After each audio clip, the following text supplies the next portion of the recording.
Welcome back to Delusions of Grandeur. I'm your host, David Streggy. Let me move my camera here for a moment. And I am here with Boris from over in Croatia.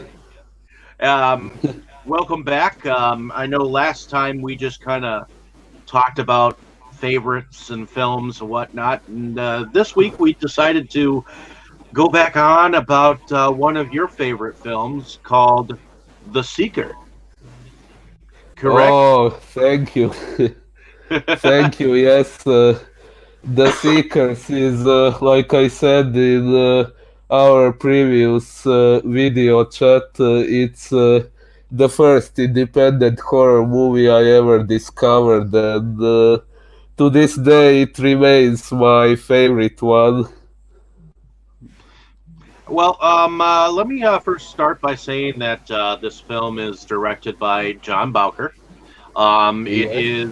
It was filmed in 2003, and one of the things that I saw that was unique about it is that apparently Ron Bonk and Tim Ritter were producers behind this film. Did you notice that? Uh, yes, I read that in the credits. Yes. Well, Ron Bonk is owner of Sub Rosa Cinema, and Tim Yes. Ritter is a contributing director as well as director of his own films, which I know that you're probably not too familiar with, but I am. So, Uh, well, I think I saw some of his work in Twisted Illusions too. I think, if I quite, remember correctly. quite possibly. I know I still have to collect that particular a movie myself. I wish that they would actually come out with Twisted Illusions on something, unless Twisted Illusions is on something. Do you know the first one? Uh, I'm not sure. I remember trying to find it. I'm not sure, but I think it was released on VHS at one point. I'm Okay, not sure if it got a DVD release, maybe, but I'm not sure. okay. Well, moving on to so I'm just gonna say what IMDb actually says about this film before we move on. A cursed videotape unleashes terror on its unsuspecting viewers who barter with their souls. Horror thriller in the tradition of The Ring and Wishmaster. So, The Ring was actually a mainstream horror film that was filmed in 2002. Yes, well, And the original Wishmaster was filmed in 1997. So, both of those films were before this film. I actually know how that misunderstanding came to be.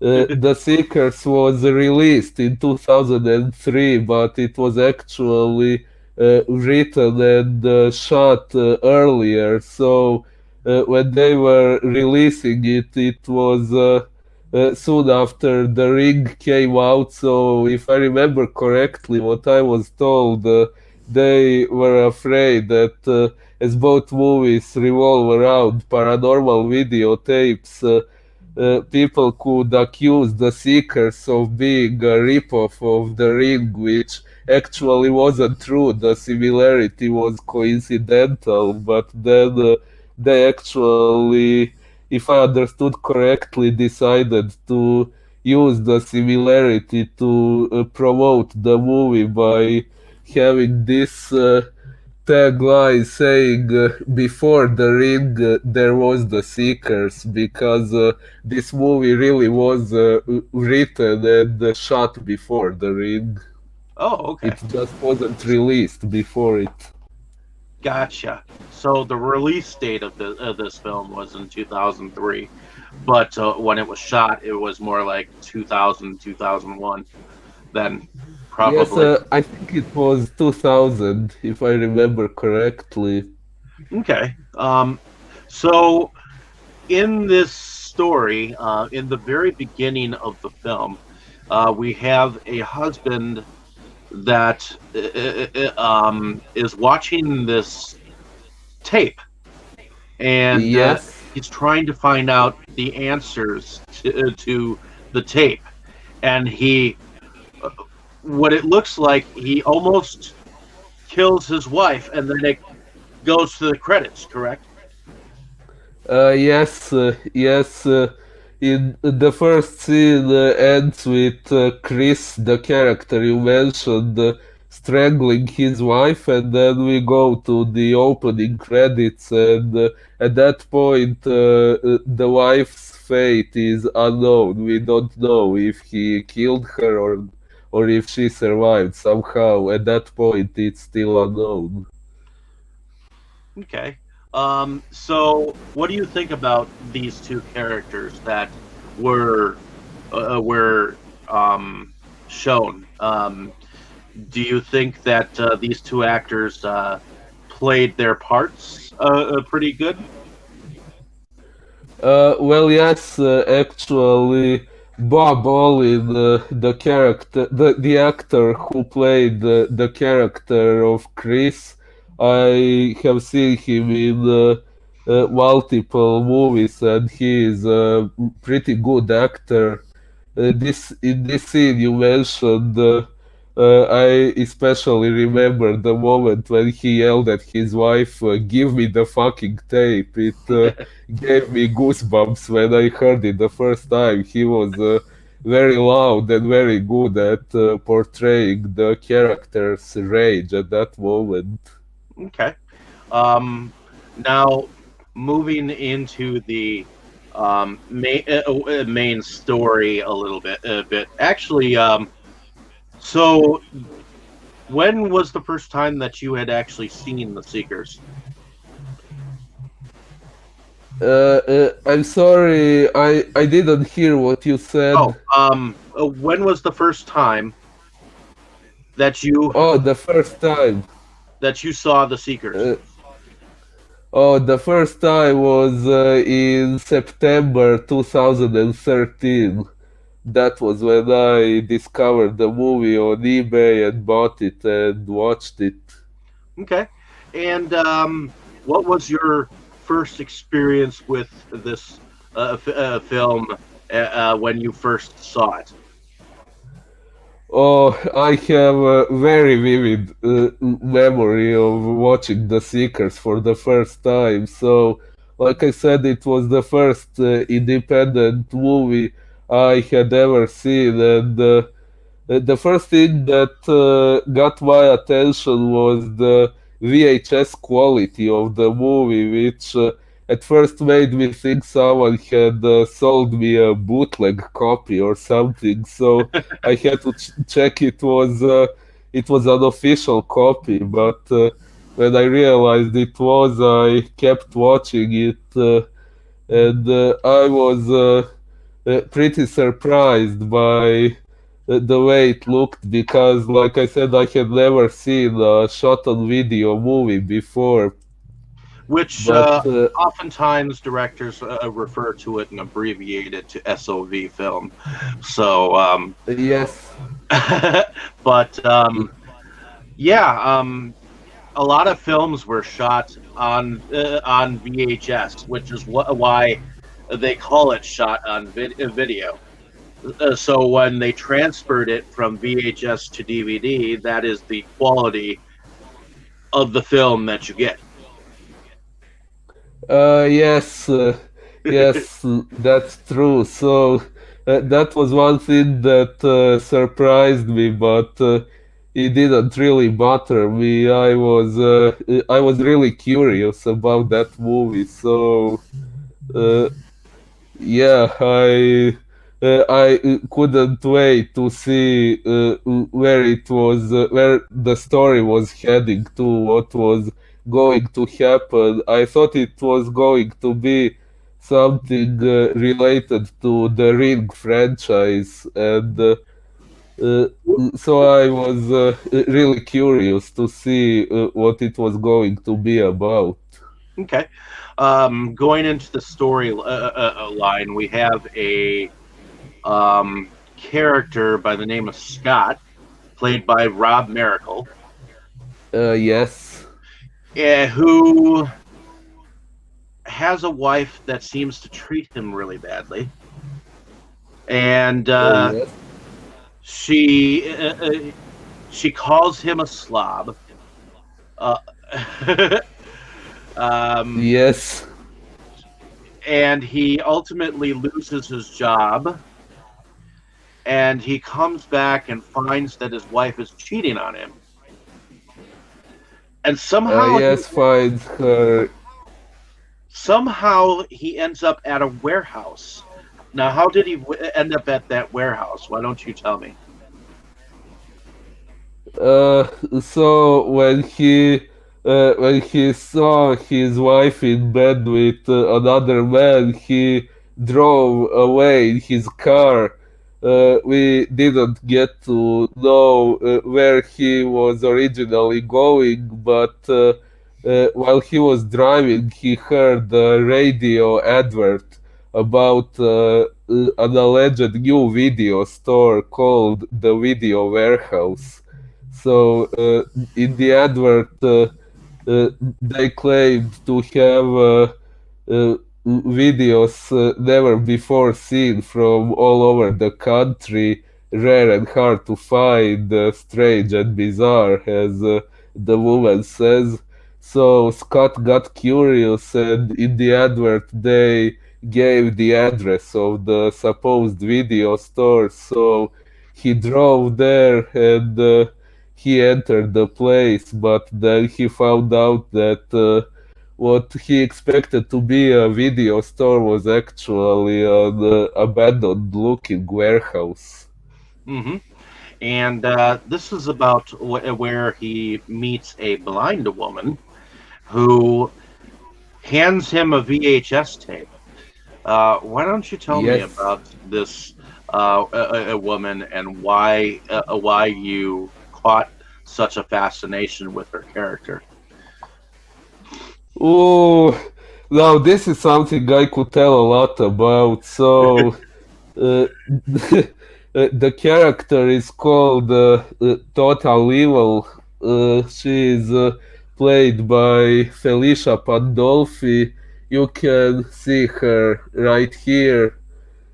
Uh, so, one of the things that fascinated me about her, well, at first I liked her because I really found her beautiful to begin with. Which is But understandable. thank you, thank you. Uh, well, I also really liked her for being very mysterious. So in the movie, we never really get to know who Total Evil really is and why she does what she does. And like I said before I saw The Seekers, I was a huge fan of the Ring franchise, which is a lot about coming up with personal interpretations of how and why some things happen. So I applied the same mindset on this movie, and by connecting tiny dots from the movie, I developed my own theory about Tota, about who she is and why she does that job. What I came up with seemed very inspiring to me, and it inspired me to write a whole novel about her, which I actually have printed right here. I finished it not too long ago, so yeah, this is how much I wrote about this character. Nice. Yes. Eventually, you should Thank you. eventually you should try to see if you can't get a printed version or something like that, and see if people might be interested in copies down the road. Uh, uh, well, yes, that is something I would like to accomplish eventually. And an- another thing that I really liked about Tota in the movie is her style and her powers. I generally like female characters with supernatural strength. I was really fascinated by the scenes when she started to throw male characters around, rip their hearts out, and things like that. She was Okay. really cool. Okay. So I'm just going to describe some of the scenes. Uh, so apparently, the video that uh, Toto Tota um, Yes, gave Scott is like an instruction video of different videos of different clients that yes, Tota Evil has actually dealt with before, and I yes. I believe that she was trying to teach him some of the morals of her what she does. Yes, well, the thing with Tota is she tricks people into signing a piece of paper. Well, I have a replica of her videotape, which I made myself. So this is what Tota's videotape looks like. It's it's a blank, unlabeled videotape, so there is no clue what one could see on the video when they first get it. And here in the video case, there is a piece of paper which Tota tricks the person into signing.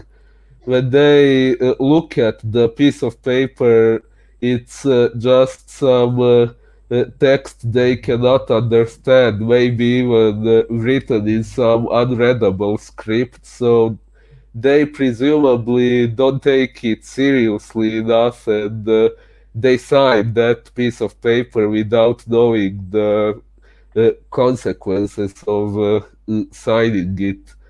So she does it, she tricks them into signing that piece of paper before showing them some videos which are supposed to provide them with the answers for which they seek, with solutions to the problems they're dealing with in their lives at the which moment. which can deal with ideas of revenge and I guess the other side of the coin per se is that if they don't do it, the people in their lives will do it for them. Yes, once the person has watched the videos, in the videos, someone dies at the end, or sometimes all characters die.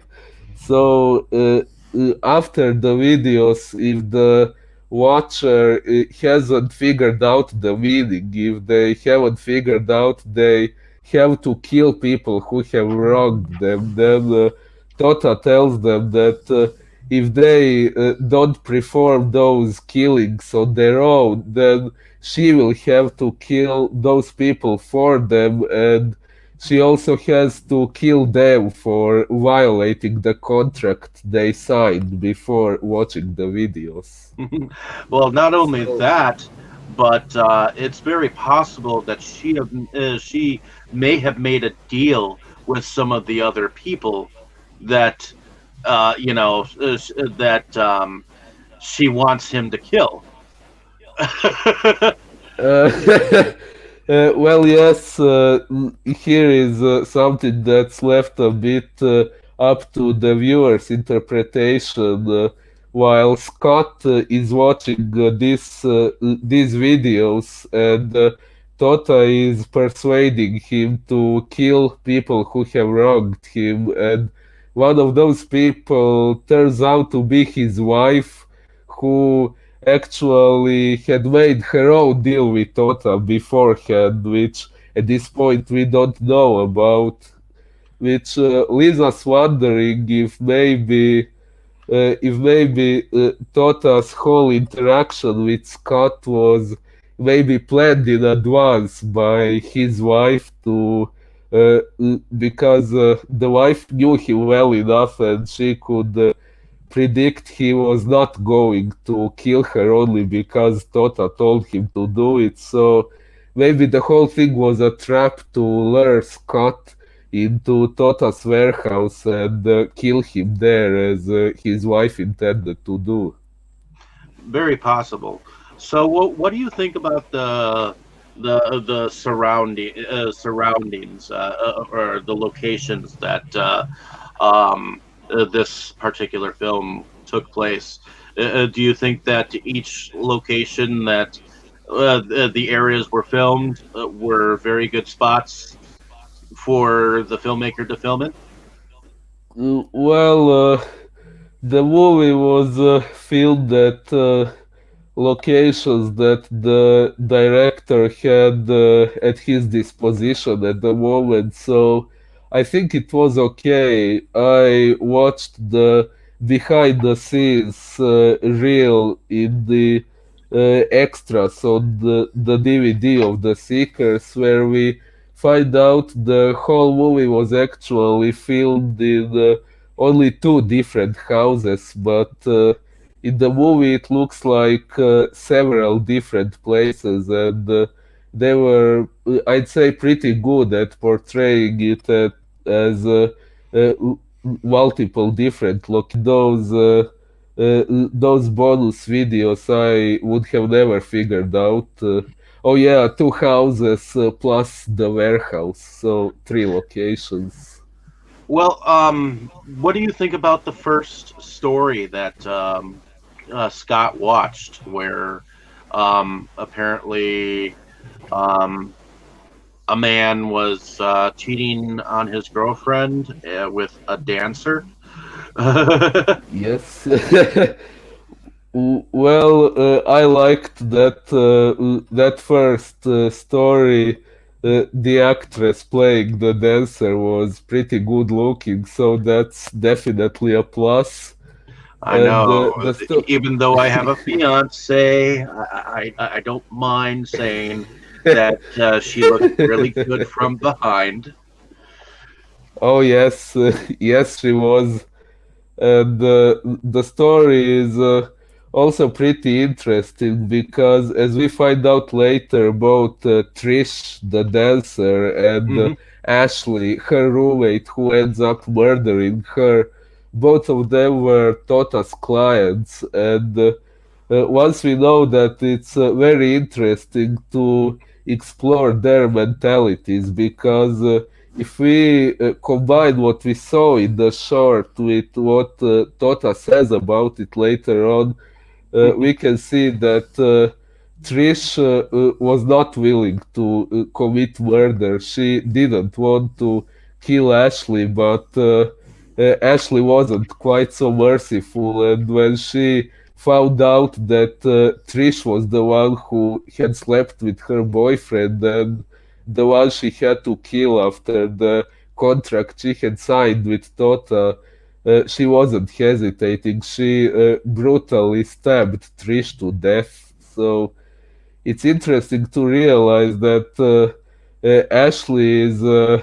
by far less moral person than Trish, but in this case she came out as a winner, which usually in movies we saw in movies we see good guys usually win and bad guys are punished, and in this case it was vice versa, which is maybe tragic but realistic in a way because in real life, good does not always win, and bad people often get away with what they do. So it's in a way realistic, I'd say.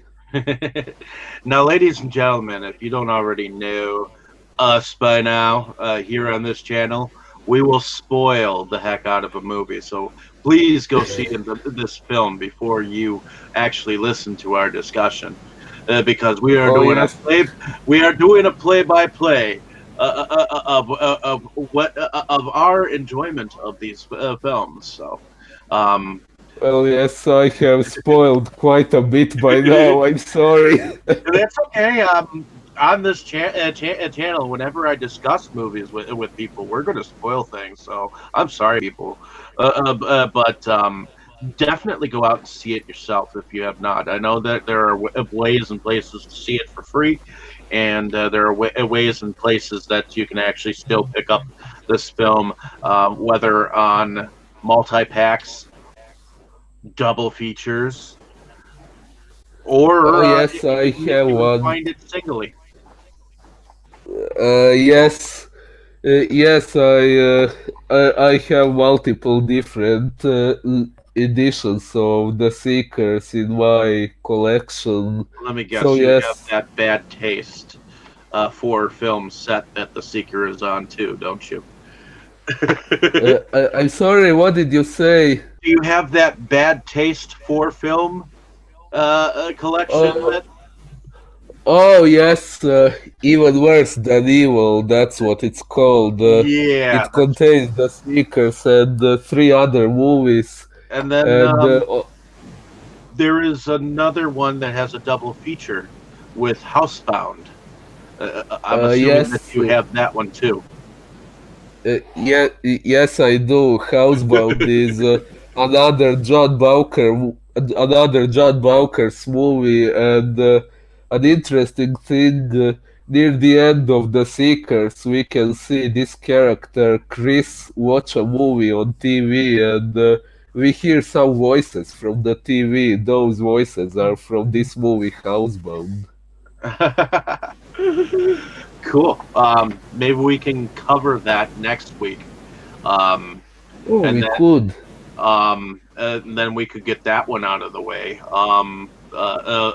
after we finish this discussion, and then maybe the following week we can go back to the Dreamwalkers. Um, Oh, I'd love that one. I love Dreamwalkers. but in any case, ladies and gentlemen, so um, after this section of the film, there is an interesting story that Scott is subjected to by Tota Evil, and her Yes. sadistic stories that turn out to be supposedly real of some clients of hers. And Yes. there is a couple that is playing on what we would consider the Ouija board. Oh, yes. And of That. course, there is also another goody two shoes who reads the Bible in there. But why don't you tell us the rest of the story? Oh, well, yes. That's an interesting story, and it has many more plot elements that are left up to the viewer's interpretation than the first story that Tota shows to Scott. So, in this What is movie, your we have interpretation? so my interpretation is this character Sharon, the Bible thumper, as Tota calls her. In my interpretation, she had secret feelings for Steve, this man with a big mustache, who was married to her sister. Those two were playing with the Ouija board at the beginning, so. Sharon found out that Steve had an extramarital affair with another woman, and she threatened to tell her sister Alice about it. But as we see, Sharon secretly spies on Steve and her sister making love, which is what made me figure out that she probably had secret feelings for him, and she probably felt bad about it because he was her sister's husband, and she didn't want to have those feelings. So she started to read the Bible and try to dedicate herself to religion because she thought it was going to set her free of those unwanted emotions. But Here's a then she thought. found out. Here's a thought, though. What if that other woman that was being mentioned about? What if that other woman had been her, the Bible If, thumper?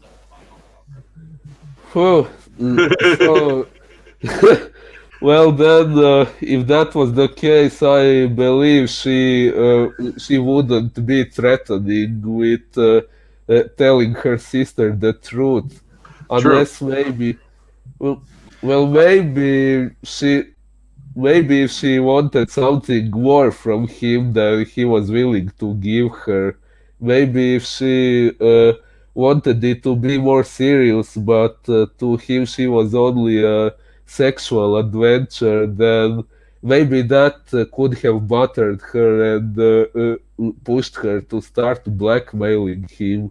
That's an interesting theory. It could be. But going back to your interpretation, you were saying something about that she had turned to religion. Well, yes, in my interpretation, she tried to dedicate herself to religion in order to escape those unwanted feelings for Steve, but of course, she couldn't really go against her nature, and she was still in love with him. And then she found out about him having an affair with another woman, which made it even worse for her because she found out he was capable of cheating on her sister, on his wife, but it wasn't her, it was another woman. So it made things even worse for her, and it pushed her uh, to blackmail him and threaten with telling her sister the truth, which in turn made Steve worry about how to resolve that situation, and that brought him in contact with Tota, who, of course, told him he had uh, to murder his sister-in-law, the Bible thumper, which apparently he wasn't willing to do, so it ended badly for them all. I noticed evidently when that Ouija board flew off the table, which I don't know how the hell they did that, where it looked like it just flew off the table naturally. It didn't have a string or anything. It just looked like it went poof, and then Oh, of course that slop that looked like oatmeal ended up being the demon. oh, yes. And Well, in what? Yes. what do you think about the makeup involved in that demon? Oh my god, that was Oh, well, the makeup was very interesting. If one didn't read the ending credits, they wouldn't recognize that actor, which is very interesting because the demon was also played by Bob Allen, who otherwise plays Chris, Tota's main enemy in the movie. And in this short, he actually played Tota herself, her demonic form, which, as far as we see, uh, once her demonic form takes over, it seemingly does not have a human conscience anymore because it eats people alive. It killed all those three characters in the short movie by eating their flesh. So that was pretty gruesome and pretty shocking. And the makeup, which you mentioned, was pretty good in my opinion, and I I know it I took think it them a was long time.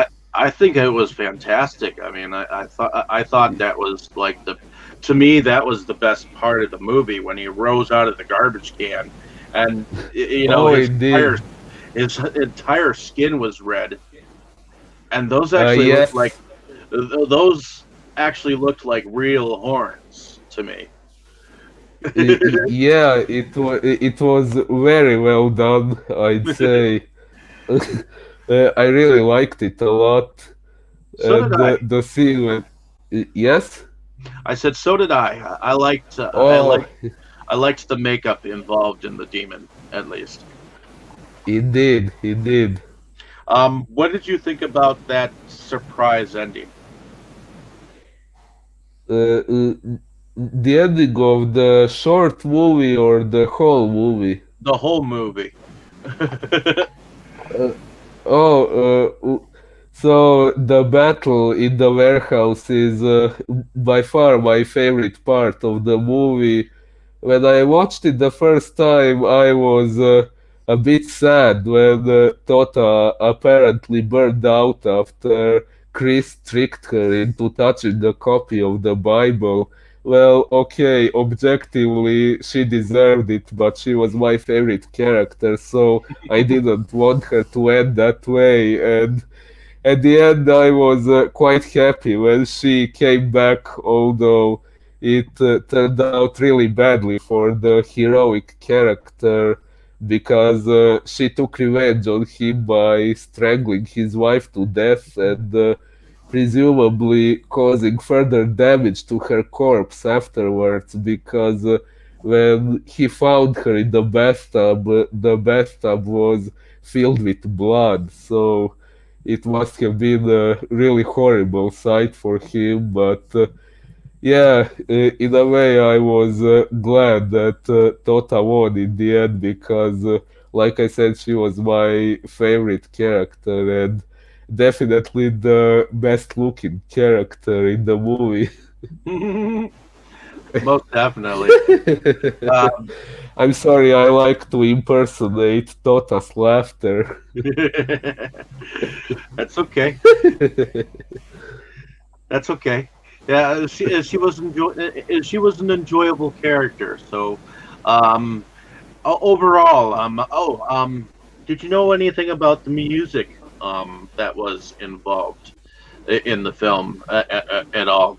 Because uh, Oh, there was some band music in the film. I don't know if you noticed while the sexual scenes were going on.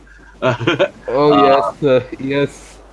The majority of music was made by a band called Seasons of the Wolf. okay. Uh, I especially liked their song that can be heard at the beginning of the ending credits called "Victim of Darkness."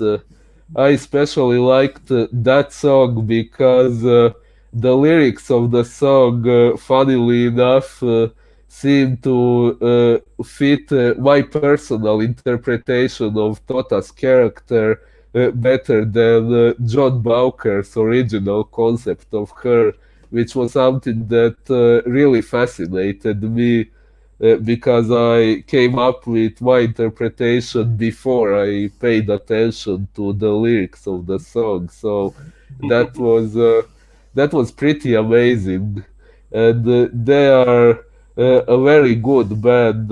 I have one of their CDs. It's not here on my desk right now, but yeah, they are pretty cool. Awesome. Now, ladies and gentlemen, as you've noticed, we've started a sort of a film journey with film related independent films related specifically to Joe Sherlock because he did the cinematography behind this film, but that is no way taken away from the director of this film. It is an independent film, and hopefully you enjoyed our interpretation and our discussion on this film. For we I think both of us, even though you come all the way from Croatia, Oh yes. have an avid film love for independent film, and I'm hoping by taking this journey with you that I'm hoping to because your love of these films is more than my interest in them, and I wanted to see them through your eyes, and I wanted to see them through my eyes as well. So I thank you Oh, thank you. for That's very nice to hear. Thank you. allowing Yes, I. allowing me to share this journey with you, so that I think I don't think many people have taken the steps to go through these independent films the way we have. So, Yes. oh, Uh, so, uh, I'm sorry. What was the last thing you said? the last thing I said is I don't think that many people have gone through and discussed these films in detail like we have been.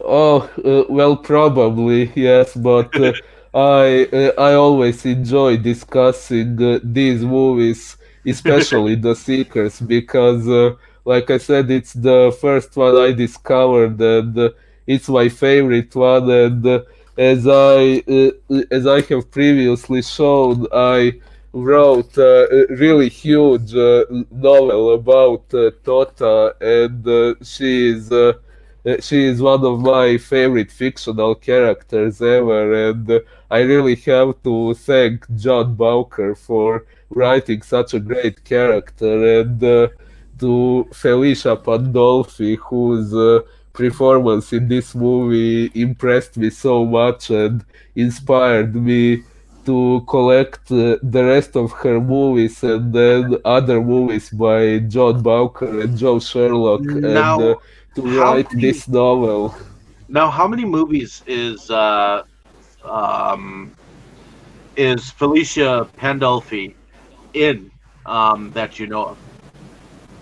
Uh, as far as I know, she is in 10 different movies, and she also appears on screen, while in some other movies where some of the characters are watching TV, and she can be seen on the screen. And one of those is my own horror short, Boris. But yeah, regularly she was in 10 different movies by John Bowker and Joe Sherlock. Nice. So, ladies and gentlemen, there you have it. We have discussed this film in detail, like Boris has shown you. It's on several different platforms of DVD. I do not think that it has been released on Blu-ray as of yet, but these are some of the platforms now. The Seekers also originally had a VHS, correct? It was originally made on VHS, but as far as I know, it was never officially released on VHS. I think VHS copies were only made for the cast and crew, the friends and family of the director, and maybe for the distributor. But I actually managed to obtain one of those rare VHS copies, and I designed my own cover for it. The front cover was already made by Joe Sherlock many years ago, but I made this back cover, and had this printed for my collection of movies. Nice. So you made that cover? Thank you. Yes, like I said, the picture on the front was made by Joe Sherlock many years ago for the website, but I enlarged it, improved the quality a bit as much as it was possible, and I created the back cover and the spine, and I Ooh, had it printed and cut out for my collection. very But cool. the VHS itself came from Joe Sherlock. He happened to have a spare copy, and he let me have one, which is something I will always be grateful for. It's Nice. Thank you. It's a really special item in my collection. Well, I'm glad that you could share it with us in this episode. I think those who might be collectors out there might be jealous someday. Well, it's not my intention to make anyone jealous, but if it happens, oh well, they In any can case, make a contract with Tota to get back at me. I appreciate you being able to come on. I enjoy talking with you every single time Thank that we you. talk, and Thank you, me too. hopefully this will be something that you can look forward to every week because it won't always just be Joe Sherlock films that I'll subject you to whenever we talk, and we could technically go on technically Oh, almost every single day at one if you really wanted to. But yeah, yeah. we'll have to see how much we can actually go on. I know that you probably have things that you have to do life wise from time to time. So, Well, but I do, but once a week I believe I will be able to make the time for our video chats. I also enjoy them a lot. definitely. Next week, ladies and gentlemen, with my talks with Boris, we'll try to tackle the Housebound film. So Oh, definitely great. check that out when that happens. It'll probably be out there around the same time, so that we can let y'all know what we think of the film. I personally thoroughly enjoyed several scenes from The Seekers. There were definitely some very beautiful women Oh, indeed. that will be memorable in my mind. And some of the acting was definitely mediocre, but some of the acting was actually pretty good to me, and it's one of the standards of the SOV period. So definitely check the film out. Indeed. Yes, Felicia Pandolfi was, in my opinion, not only because I like her, but I really think she was the best actress in this movie. She was very talented, and I think it's really sad that she gave up on her acting career. It would be really great to see more of her movies if she ever made any, but oh Well, well. at least she came in on your short film. Oh yes, yes. In my short film Boris, which I also mentioned in our previous video chat. So Boris contains a scene where three characters are watching a horror movie, and I asked Joe which movie should they be watching, and he said we could play some footage from his older short, well, John Bowker's short, The Dark Bite, which ended up in Joe's anthology Beneath a Dead Moon. Okay. So So yeah, in the footage we used in Boris, we can see Felicia. So she also ended up being included in the credits, and uh, yeah, it was really nice to see her name next to mine in the credits. It felt really cool. Yeah. I bet it did. So in a way, it keeps her acting career alive, even if she doesn't play in movies anymore, unfortunately. Definitely, man. Alrighty. Well, I think that's all the time that we have for today. But definitely stay tuned for that future episode. This is not the end of our film journey. So thank you for listening. Have a great day, evening, and morning wherever you are, folks. And let's say good night, Boris. Uh, Thank you. Good night, David. This was a very nice chat, and I'm looking forward to our next one. Here, here. Alrighty. Uh,